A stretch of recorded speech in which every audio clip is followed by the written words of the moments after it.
So this is a quick review of the Saucer tree swing we picked up off of Amazon.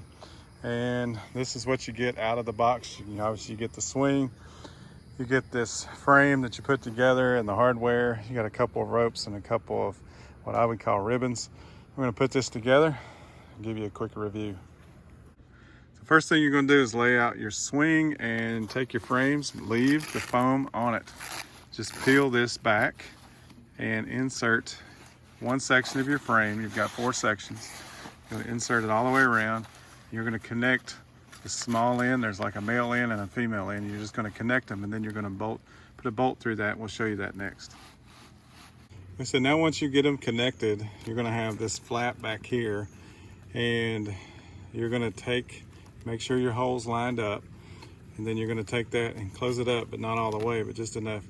And on these ropes that you've got, there's already a bolt connected, and you're just going to take that and drop it right down in there. And then on the other side of it, you're going to put your washer and your nut on, like so. So now once you get that down in there, before you close that flap up, you're going to just put that bolt or that nut on that bolt. And then of course it includes a wrench, and you're going to tighten it up, but we'll hand tighten it for now. Come back in a second and tighten that up with a wrench. We'll do that all the way around, and then once we get it done, just close that flap back up like that, and you're ready to move to the next step. So now that our swing is assembled, we are taking those ribbons and going across and letting them hang just like that. We'll put them in place just like so, and then we're going to attach our hooks to that. So once you get that done, just hook your swing on and proceed to having fun.